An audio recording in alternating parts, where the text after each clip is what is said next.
Drastic measures. Laid-off workers holed up inside the business that fired them, refusing to leave until the company pays up. The company told us this morning that we had no insurance since yesterday. So I was going to take my kid to take his shots. Tomorrow, can't do it. There's got no insurance. We talked to him live this hour. Watching and waiting, Congress and the White House burning the midnight oil. At any moment now, they could come up with a plan to help save the failing auto industry. We're following every movement. And back in charge, the man who warned Congress 5 years ago about troop levels in Iraq could soon be in charge of those who return. Also, where have all the jobs gone? Who's hiring in this economy and where? Tonight, we're answering your questions and taking your comments live. Live in the CNN newsroom, Don Lemon. Good evening, everyone. Chicago just isn't the place where the Midwestern White House is these days. It is a center of unrest for hardworking men and women who've suddenly found themselves out of a job and have taken matters into their own hands. At this hour, about 200 factory workers let go from Chicago's Republic Windows and Doors are staging a sit-in at the factory. Jay Miller of CNN affiliate CLTV begins our coverage with workers refusing to leave until they get what they want.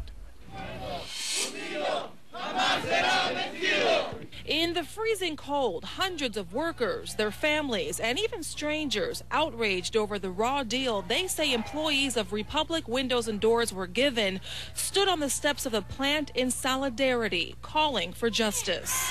What do we want? Justice! When do we want it? Now! All right! Workers were told Tuesday that the plant was closing its doors Friday because the company's lender, Bank of America, had canceled the company's line of credit. And then yesterday they were told that the bank would not release funds for severance or vacation pay, and the kicker, their medical benefits had already expired. The company told us this morning that we had no insurance since yesterday. So I was going to take my kid to take his shots. Tomorrow, can't do it. There's got no insurance. Under the Federal Warren Act, workers are to be notified 60 days prior to any layoffs or closings or be paid for 60 days in lieu of a notice. These workers got neither. Last night, employees rallied together, getting the attention of Congressman Luis Gutierrez, who is now calling on the U.S. Department of Labor to investigate. All the company had to do was 60 days ago call the workers together and have an orderly, right, transparent closing of the plant. That's what the Warren Act says. Doesn't say anything other than that. Had they done that, we would not be here right now. Workers plan to occupy the building as long as they have to, making sure that none of the company's assets are hauled away. Assets they say belong to them as well. 3 days notice, penniless on the street. That's just not acceptable. And we can't live in a country that allows that. So workers are demanding justice now. We're not going to let the Bank of America off the hook. We're not going to let Republic Windows and Doors off the hook. And we're going to fight this to the very end. Vicente Rangel has worked at Republic Windows and Doors for 15 years now. Vicente, you all have been in there for about 2 days. Have you accomplished anything you feel by doing this? Yes, I do.